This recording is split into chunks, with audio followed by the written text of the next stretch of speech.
Success mantra, we shape future. Hello everyone, welcome you all in today's the Hindu news analysis. So काफी time का break रहा, but I am really sorry for it.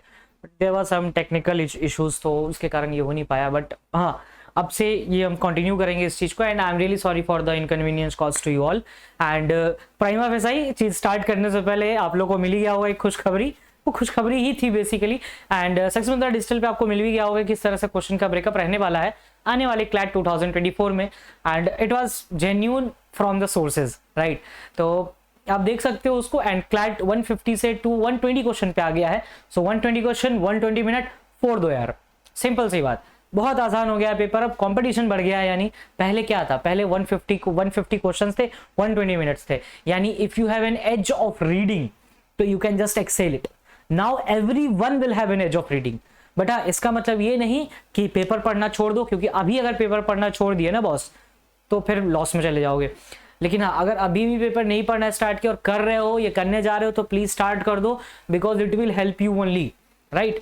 और paper पढ़ रहे हो तो that is very fantastic, और तुम्हारे पास एज है। It is my guarantee. Last year भी ये बात बोला था और last year it worked, right. CLAT में वर्क किया, आईलेट में वर्क किया। जीके का सेक्शन की अगर बात करते हो, जितना पढ़ाया उतना सिम्बायोसिस तक आया, राइट। इवन सिम्बायोसिस के इंटरव्यू में काफी हद तक आया। So exams are over, just take a chill pill. जो लोग ड्रॉप ले रहे हो, it's completely fine to take a drop, लेकिन इस गारंटी पे ड्रॉप लेना कि इस बार तुम्हें कोई नहीं रोक सकता। और इस बार तो बेनिफिट है, 120 question 120 minute, just take your time and फोड़ आओ एग्जाम में, राइट। बहुत बहुत आसान हो गया है पेपर अब। तो चलो देखते हैं आज के कुछ टॉपिक से। और खुशकिस्मती से इस वीक ज्यादा कुछ आया भी नहीं न्यूज में।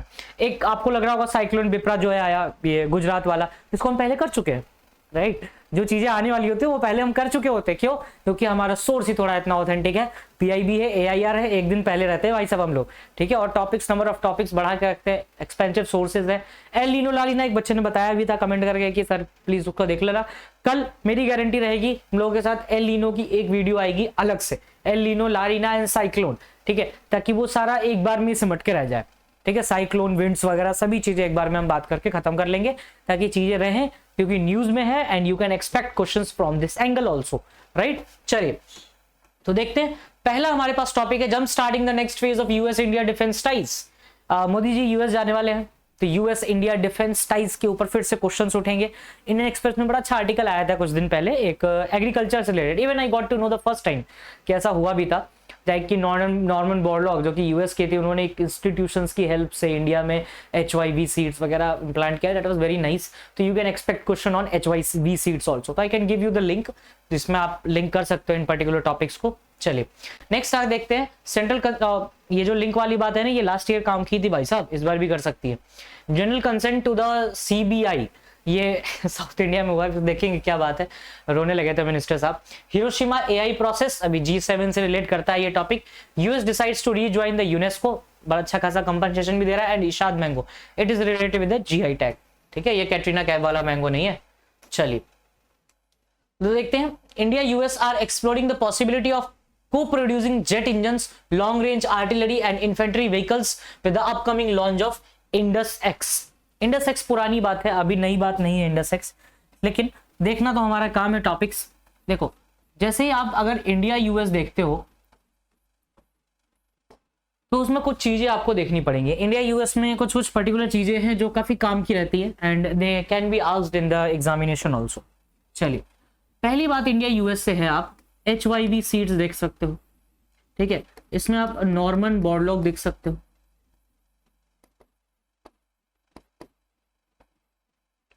एक बार आपने नॉर्मन बोरलॉग देख लिया। दूसरा आप MS स्वामीनाथन देख सकते हो।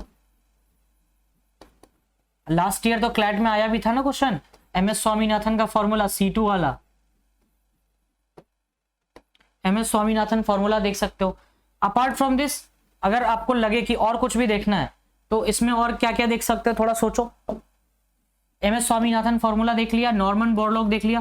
थर्ड इंपॉर्टेंट एस्पेक्ट इसमें है कि आप वर्गीस कुरियन से भी लिंक कर सकते हो इस टॉपिक को, ठीक है। HYV सीट्स में कौन कौन स्टेट्स में आया था, generally Punjab, Haryana and northern states mostly, उन स्टेट्स के बारे में थोड़ा सा देख सकते हैं। तो ये एक पार्ट हो गया एग्रीकल्चर से रिलेटेड, जो इंडिया और US के बारे में बात करेगा। अब इसके बाद क्या क्या चीजें हैं, पीएल स्कीम है, ठीक है, जो अनाज मिलता था हमें यूएस से, लेते थे अनाज एक टाइम तक, इंदिरा गांधी के टाइम तक लेते रहे। फिर उसके नॉर्मल HYB सीड्स का रिवॉल्यूशन आया जिसे हम कहते हैं ग्रीन रिवॉल्यूशन, ठीक है, ग्रीन रिवॉल्यूशन, ग्रीन रिवॉल्यूशन आया। फिर उसके बाद आप व्हाइट रिवॉल्यूशन भी देख सकते हो यहां से।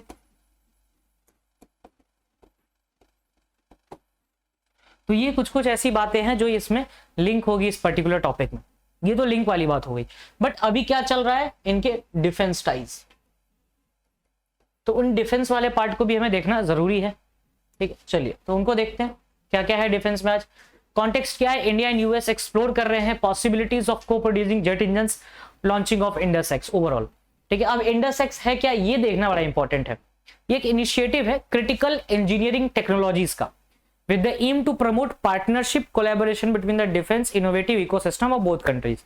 तो आपसे क्वेश्चन आ सकता है, इंडिया और यूएस के बीच में डिफेंस कोलैबोरेशन टेक्निक का क्या नाम है, ICET है ना, initiative on critical and emerging technologies, ठीक है। ये प्रोजेक्ट क्या है, इंडस एक्स, तो ये बात यहां से क्लियर है किस तरह से फ्रेम होगा।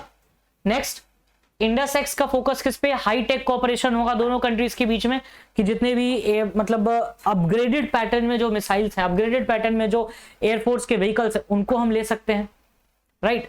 अब ICET डायलॉग क्या है वो देखना जरूरी है, ये वाला पार्ट कर लेना, एंड इतना मोर देन एनफ होगा। ICET थोड़ा सा कम विजिबल होगा, I can agree, but Telegram पे जब जाओगे ना you will get the PPT, right. तो नोट्स भी मिल जाएगा वहां पर साथ में, तो नोट साथ में देख के वाइंड अप कर सकते हो चीजों को, ज्यादा परेशान होने की जरूरत नहीं है। ICET कब अनाउंस हुआ था, 2021 में। पहली बात तो ये एग्जामिनर पूछ सकता है। National security council of both countries, NSA। अच्छा एक बात मुझे कमेंट सेक्शन में बताना, इंडिया के तो NSA चलिए, अजीत डोभाल सबको पता रहता है, नेशनल सिक्योरिटी एडवाइजर जो है व्हाइट हाउस के कौन है,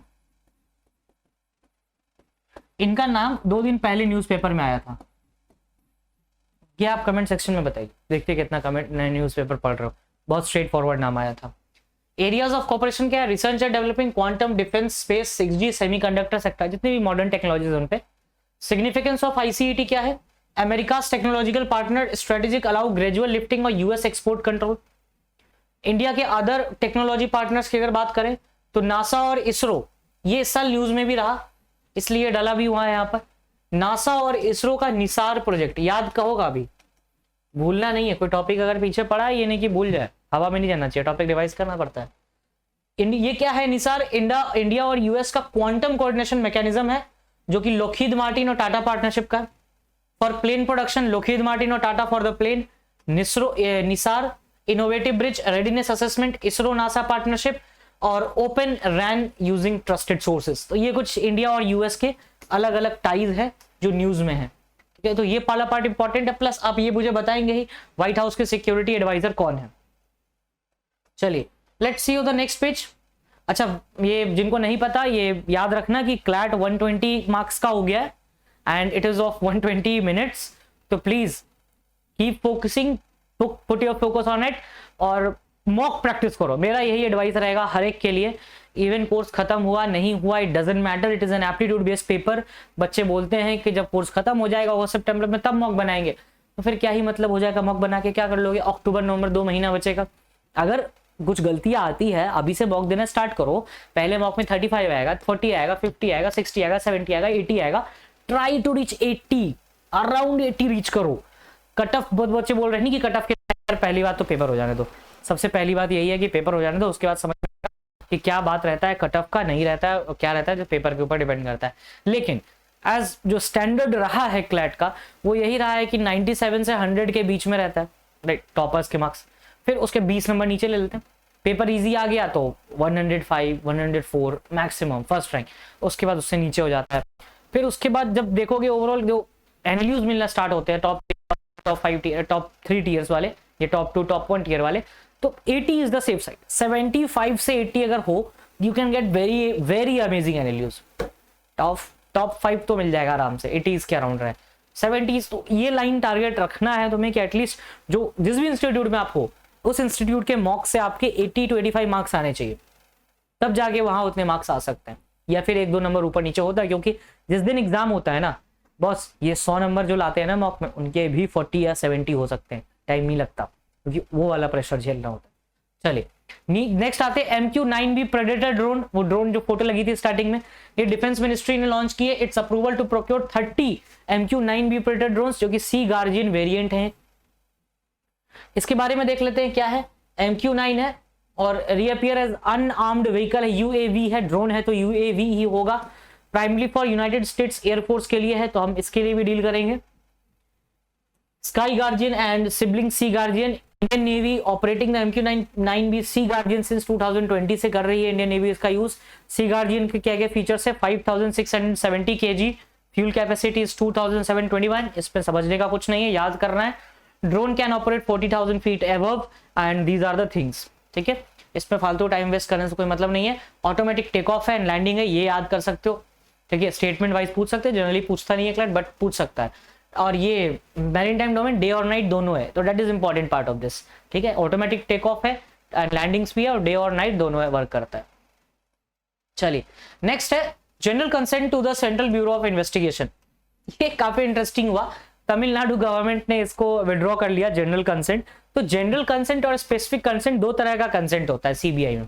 ठीक है, आफ्टर द ईडीज अरेस्ट तो इन्होंने सीबीआई को कहा कि हम जनरल कंसेंट विड्रॉ करते हैं। जनरल कंसेंट में होता है कि आप कभी भी आ करके मतलब इन्वेस्टिगेशन कर सकते हैं, और स्पेसिफिक कंसेंट होता है जब स्पेसिफिक किसी पर्पस के लिए आपको नोटिस देना पड़ेगा कि हाँ बॉस हमको आना है, तो वो स्टेट अलाउ करेगा तभी आप आ सकते हो। This is the basic difference between general and specific consent. ठीक है, तो ये चीज है अबाउट जनरल कंसेंट। अच्छा, ये क्वेश्चन ना लीगल में भी आ सकता है, ये वाला पार्ट आराम से डाल सकते हैं, कंसेंट के ऊपर आराम से जा सकता है, कोई बड़ी बात नहीं। व्हाट इज कंसेंट मॉड्यूल क्या है? सबसे पहले तो CBI Delhi police establishment act 1946 से बना है। ठीक है, उसके बाद they requires the investigation agency to obtain consent of the state government का कंसेंट लेना पड़ता है, अभी जस्ट बताया है। सेक्शन 6 क्या बोलता है? Consent of state government to exercise powers and jurisdiction as per the section 6 of Delhi police establishment Act. आपके पास कंसेंट होना चाहिए to perform the very activity of investigation. Section 5 extension of powers of jurisdiction in special police establishment to other areas shall be deemed to enable any member of DPSC to exercise powers and jurisdiction in any area of the states. This is the very general consent. ठीक है, तो ये वाली part है। और specific consent क्या होता है कि भाई स्टेट कंसेंट देगा तब आप आगे काम करोगे। Without a state government consent the CBI cannot exercise power within the state's border, ये तो पता ही है। उसके बाद डिफरेंट इनकी एनआईए से बिल्कुल अलग है। एनआईए कब बना था? NIA 2008 after the Mumbai bomb blast. तो ये चीज है, एनआईए की जुरिसडिक्शन पूरे मतलब कंट्री में, throughout the territory, doesn't matter where you are. What is the general consent? Consent given by the state to CBI can come in two forms, either case specific और general. ठीक है, general consent वही जो general in nature होता है, और case specific which is case specific in nature. ठीक है, withdrawal means CBI will not be able to register any fresh case involving central government officials or private persons in particular state without prior permission of that state government. General consent तो withdraw कर लिया, अब क्या करेगा? Specific consent है, मतलब आप prior permission लोगे, बिना परमिशन के आप कुछ काम कर नहीं सकते। ठीक है, तो ये वाला पार्ट एक इंपॉर्टेंट पार्ट है इसमें। और एनआईए के पास फुल पावर है, तो ये चीज याद रखना, बाकी और कुछ इसमें जानने की जरूरत नहीं है। Now Hiroshima AI process, artificial intelligence हाप क्या होता है? एक तो डायरेक्टली क्वेश्चन ये आ सकता है कि what is this HAP, Hiroshima artificial intelligence process. G7 Hiroshima में हो रहा है, ये सबको पता है, हिरोशिमा में हुआ। हिरोशिमा राइट, हिरोशिमा नागासाकी बहुत फेमस भी हुआ, और जापान के आइलैंड पे हुआ, होन्शु में, जिसमें हिरोशिमा है भी। जापान में 5 आइलैंड हैं ग्रुप्स, तो ये चलो ये भी देख ही लेते हैं, क्या पता भूल गया हो। वैसे करवा तो दिया है जापान, है ना, तो उसको एक बार प्लीज एक बार रिवाइज करते रहना, भूलना मत। G7 राइट, जापान में हो रहा है, जापान के हिरोशिमा में। तो ये वाला पार्ट तो याद रखना ही है। जापान के 4 मेजर आइलैंड्स हैं, हकीडो, होन्शु, शिकोकू,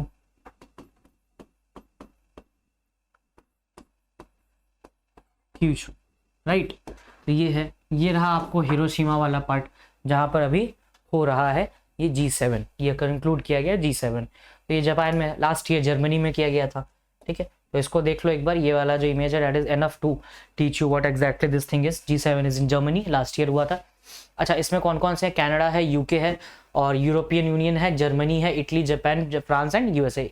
देख लो 1 2 3 4 5 6 7। यूरोपियन यूनियन तो मेंबर में काउंट नहीं होता है। यूरोपियन यूनियन में सब कुछ सेम है, किसी का कोई हेड चेंज नहीं हुआ है। जापान के प्राइम मिनिस्टर हैं फूमियो किशिदा, फ्रांस के हैं इमैनुअल मैक्रोन, यूएसए के जो बाइडेन, यूके के ऋषि सुनक एंड कनाडा के जस्टिन ट्रूडेau, जर्मनी के चांसलर होते हैं ओलाफ स्कॉल्स एंड इटली के हैं ग्रिगोरिया मेलोनी। अच्छा, इटली के वो प्राइम मिनिस्टर का भी डेथ हुआ तो वो एक बार देखना जरूर, राइट। लास्ट कुछ 2-3 दिन पहले हुआ है। यूरोपियन यूनियन में president of European Commission Ursula von der Leyen and president of European Council is Charles Michel. ठीक है, तो ये पार्ट हम लोग कर चुके हैं, पहले भी G20 का ही पार्ट है तो उस समय भी किया था। फालतू एक ही चीज को रिपीट करने से कोई मतलब नहीं है, just for the revision purpose मैंने ये इमेज यहाँ पर डाल दिया कि भूलना मत। चलो अब आप देखते हैं क्या है। देखो, आर्टिफिशियल इंटेलिजेंस के ऊपर बहुत सारे अभी प्रॉब्लम चल रहे हैं कि भाई आर्टिफिशियल इंटेलिजेंस का फ्यूचर क्या है। प्रॉब्लम ये है, और मेजरली अभी देखो रिसेंटली सैम अल्टमन भी इंडिया होके आए हैं, ओपन एआई के CEO हैं। ठीक है, कौन है? सैम अल्टमन, इनका नाम याद रखना।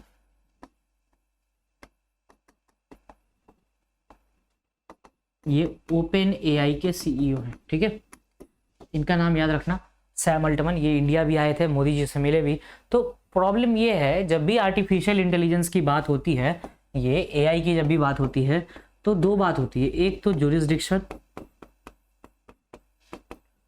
और इसके रेगुलेशन की। आप जब भी पढ़ो, आज भी न्यूज़पेपर पढ़ो तो उसमें जुरिस्डिक्शन और रेगुलेशन की बात आ जाती है। इसको हम कैसे रेगुलेट कर सकते हैं, ये फिर क्या स्कोप है इसको रेगुलेट करने का। और इंडिया में अगर देखो तो आर्टिफिशियल इंटेलिजेंस तो हम नहीं बोलेंगे, बट डेटा से रिलेटेड कोई लॉ है कि नहीं? अब एआई में क्या डेटा ही तो होता है। एआई जो है वो क्या है? डिजिटल, इसके कुछ प्रोविजंस में मिल जाएंगे, डिजिटल डेटा प्रोटेक्शन बिल। अच्छा, कैसा डेटा? Personal data. कौन सी कमेटी थी पर्सनल डेटा पे? BN श्री कृष्णा। तो ये जो टॉपिक है एआई वाला, ये आपको लीगल में भी काम आएगा और सीए में भी। जहां कहीं भी आप इंस्टीट्यूट में अगर कोचिंग कर रहे हैं तो, नहीं कर रहे हैं तो आप लाइव लॉ या फिर बार एंड बेंच यहां पर जाकर ना एआई के आर्टिकल्स पढ़ लेना एग्जाम से पहले। There are very high chances कि आपको क्वेश्चंस पूछे जा सकते हैं एआई को लीगल के फॉर्म में, क्योंकि इसमें मैंने एक चीज बताई है कि इसके आपको लेजिस्लेशन की बात उठाई जा रही है। ठीक है, जब ये सब बातें होंगी ना तो आपको लीगल में पार्ट आएगा, लेकिन जब सीए की बात होगी तो आपसे क्या क्या पूछा जाएगा पता है? एक तो ओपन एआई का CEO सैम अल्टमन, एक तो ये personal data protection bill BN Shri Krishna, और कौन सा कंट्री है जो डेटा प्रोटेक्शन बिल पे लेके आया है? तो EU सबसे पहले, यूरोपियन यूनियन का एक है बहुत पुराना, चाइना, जापान भी है, लेकिन एआई पे नहीं है कुछ अभी ऐसा। हर कंट्री चाह रही है कि इस पे लाएं क्योंकि this needs to be done. ठीक है, चाइना भी थोड़ा बहुत कर भी चुका है, तो ये चीज थोड़ा सा इंपॉर्टेंट है आपको लीगल पर्पस के लिए। सीए के पर्पस के लिए बता दिया है क्या है, बाकी देखते हैं अभी अंदर में क्या है इसके HAP में। एक तो G7 से लिंक कर लोगे। नाउ G7 का इनिशिएटिव है, encourages international organisation to OECD, organisation of economic cooperation development, analyse the impact policy developments of global partnership. क्योंकि एआई जो है वो ग्लोबल टेक्नोलॉजी है, अभी के टाइम पे देखा जाए कंट्री स्पेसिफिक नहीं है, वो ग्लोबल कनेक्टिंग है। तो GPAI global partnership on AI एक इंपॉर्टेंट इसमें एस्पेक्ट प्ले कर सकता है। तो ग्लोबल पार्टनरशिप की बात करें तो एक मल्टी स्टेक होल्डर्स हैं हर जगह। ठीक है, एआई रिलेटेड प्रायोरिटीज हैं। GPAI लॉन्च कब हुआ? 2020 में, 15 मेंबर्स थे, G7 नहीं लॉन्च किया था, राइट।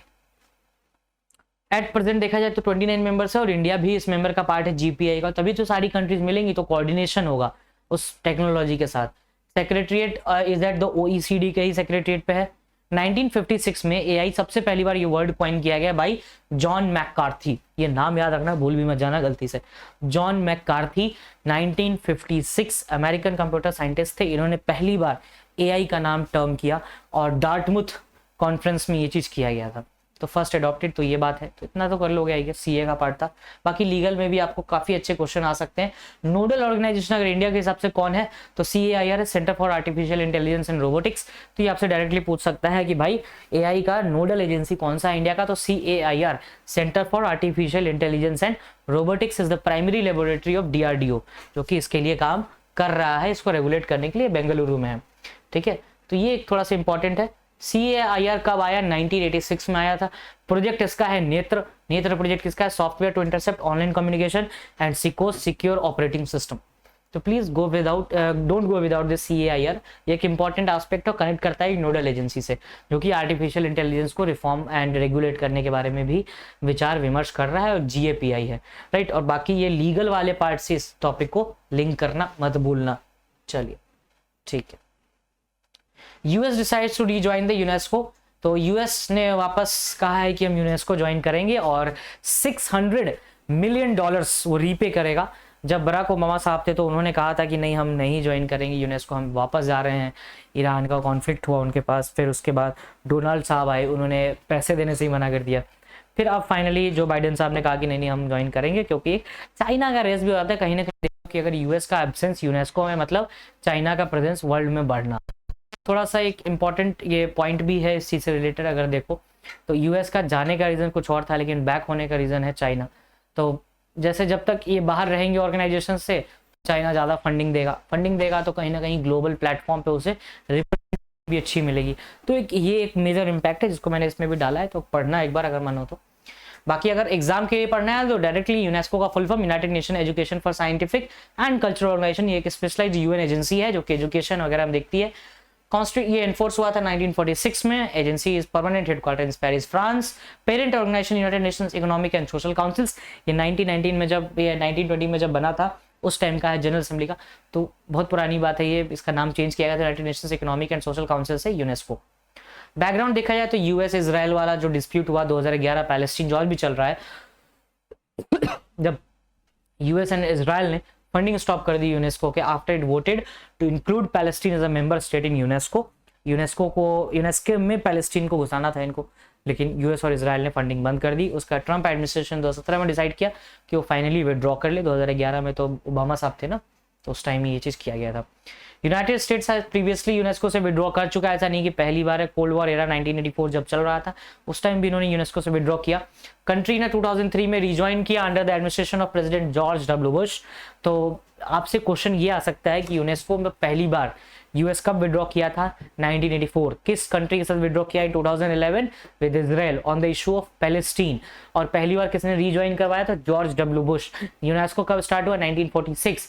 ठीक है, पेरिस फ्रांस, ये सब याद कर सकते हो आप। बाकी बहुत आसान चीज है, बट हाँ एक इन टेक्स्ट जानने की कोशिश करना कि एग्जैक्टली हो क्यों रहा है, जो पहले कहानी बताई थी। रीजंस देख लो। Anti Israel bias, US government criticise the UNESCO for handling Israel Palestine conflict and recognise Palestine as a member state. Palestine को अगर मेंबर स्टेट रिकॉग्नाइज कर लिया तो पैलेस्टीन कंट्री को तरह से रिकॉग्नाइज कर लोगे आप, तो ये नहीं चाहता था US. Another factor financial concerns भी एक माने जाते हैं यूनेस्को के बजट से रिलेटेड। उसके बाद यूएस गवर्नमेंट का फिस्कल मैनेजमेंट कंसर्न्स भी था, और further to withdraw also influenced by a broader scepticism toward multilateral institutions की मल्टीलैटरल इंस्टीट्यूशन से भी बाहर निकला यूएस। ये भी एक इंपॉर्टेंट पार्ट है। रीजॉइन क्यों करना चाह रहा है? China filling the gap left by the US. It is very true and very basic. अगर आप डेली न्यूज़पेपर पढ़ रहे हैं तो ये जानना आपके लिए बड़ी बात नहीं है। मायोन वोल्केनो, देखो ये रिंग ऑफ फायर का इमेज है, 2 जगह वोल्केनो इरप्शन हुआ है इस सब तो अभी तक, तो ये देखना जरूरी है डिजास्टर मैनेजमेंट से रिलेटेड। तो एक तो वोल्केनो इरप्शन देख सकते हो आप, और एक साइक्लोन वाला पार्ट देख सकते हो। तो 2 इंपॉर्टेंट एस्पेक्ट है when it comes to the disasters, और डिजास्टर आपके एग्जाम में कंट्रोल प्ले करता है। तो देखो अगर आपसे पूछे कि रिंग ऑफ फायर में कॉन्टिनेंट्स कौन कौन से आते हैं? रिंग ऑफ फायर मतलब ये वोल्केनिक एरियाज हैं, ठीक है। तो कॉन्टिनेंट्स देख लो कौन कौन से आते हैं। एक तो आप जहां कहीं भी पढ़ रहे हैं एक बार मैप जरूर देखना यार, मैप बहुत इंपॉर्टेंट चीज है, बहुत ज्यादा।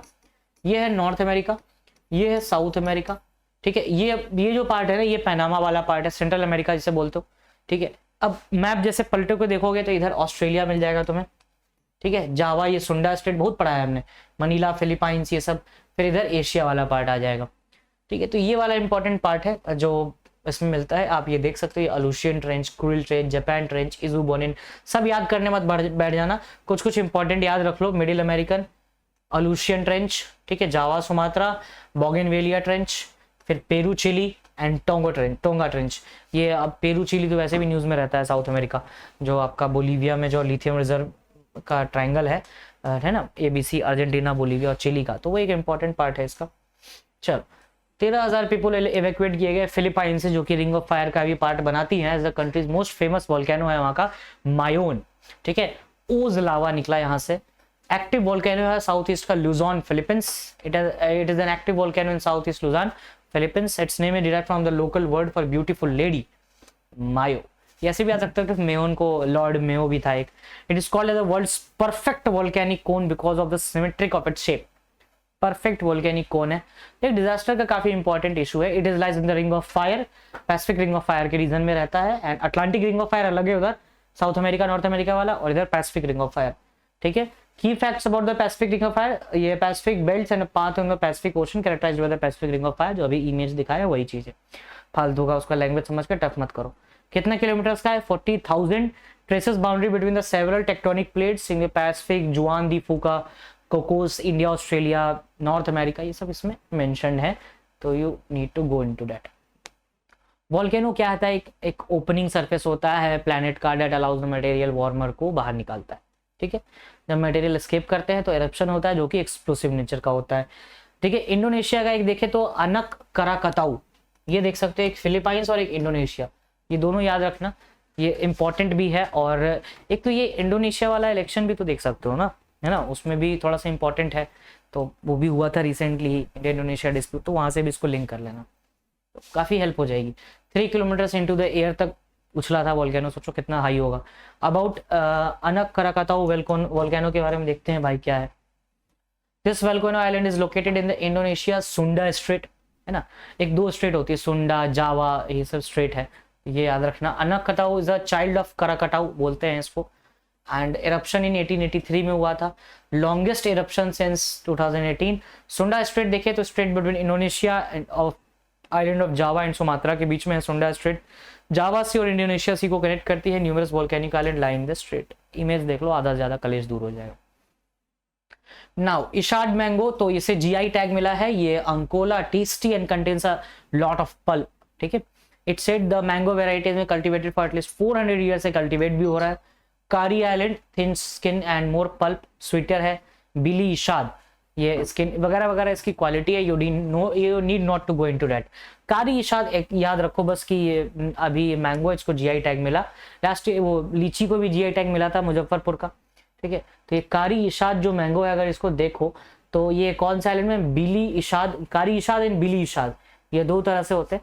बिली इशाद में स्वीटनेस कम होती है, पल्प भी कम होता है, करी इशाद में स्वीटनेस भी ज्यादा है और पल्प भी ज्यादा है, तो एक इंपॉर्टेंट पार्ट है। Kari Ishaad is accepted as one of the finest quality mango, इसको माना जाता है, तो ये एक चीज याद रख सकते हो। And if you need to go into that, and ये अंकोला के पास मिलेगा आपको प्रोमिनेंटली। ज्योग्राफिकल इंडिकेशन टैग देखे तो जो जिसमें क्वालिटी ज़्यादा होती है और इंडस्ट्रियल प्रोडक्शन होना चाहिए, मैक्सिमम लोग को पता हो और काफ़ी पुराने टाइम से चलो, उन चीज़ को जीआई टैग मिलता है। जीआई टैग 1999 के एक्ट से मिलता है और 10 ईयर्स की इनकी वैलिडिटी होती है, जिसको आप रिन्यू करवा सकते हो अगर प्रोडक्ट वही वैलिडिटी आगे भी होल्ड कर रहा होता है तो। Now what not to be missed में अगर देखें तो reflections on AI as friend और फोई, ये आज ही किया है हम लोगों ने। रेगुलेशंस बहुत इंपॉर्टेंट है, लीगल में टॉपिक एक्सपेक्ट कर सकते हो, जितने भी इंस्टीट्यूशन है वो जरूर चाहेंगे इस पे question banana, and I recommend कि यार प्लीज बनाओ, लेकिन ask question on it. Is the Indian railway stretch beyond its capacity, ये एक अच्छा देखने वाला है, कवच वगैरह रिवाइज हो जाएगा, एक बार देख लेना।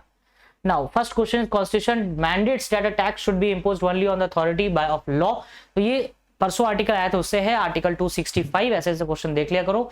NDP party is Jagmeet Singh and it is related because of the Khalistan protest. चलो, तो कहीं ना कहीं चीजें रिवाइज होती रहेंगी, टेंशन नहीं लेना है। First male tennis player to claim 4 grand slams, it is anyway Novak जोकोविच, इज जस्ट अमेजिंग। ठीक है, तो ये देख लेना, स्पोर्ट्स से इंपॉर्टेंट पार्ट है ये। तो क्वेश्चन ट्राई किया है कि क्वेश्चन फॉर्मेट में डाल दे, क्लैट पूछ सकता है, आईलेट भी पूछ सकता है, आईलेट पे ज्यादा चांसेस है मुझे। HAP and Hiroshima AI process इसका फुल फॉर्म है। डोनाल्ड ट्रंप के बारे में बताना है कि 37 चार्जेस लगे, ये बाथरूम वगैरह में इनका सीक्रेट फाइल्स मिले हैं यूएस के। ठीक है, तो वो थोड़ा सा देखने लायक चीज है। Planning commission was abolished in 2014 and on 1 January 2015 को आपको नीति आयोग बन गया। Biggest economy in the eurozone is Germany and this are the questions. So if you have any doubt just mention the comment section. और prima facie एक बात बता दी कि कल साइक्लोन वाला ट्राई करेंगे कि हम एक जगह डाल दें एल नीनो ला नीना, ताकि प्रॉब्लम फाइनली खत्म हो जाए। कंफ्यूज करती चीजें, I agree, right. And if you have any doubt, अगर कोई टॉपिक लगता है वापस कराना तो प्लीज आज ही कमेंट कर देना, ताकि हम कल उसे ऐड कर सके, क्योंकि वीडियो थोड़ा जल्दी बन जाता है। Please try to add it as soon as possible. Thank you, that's all from my side.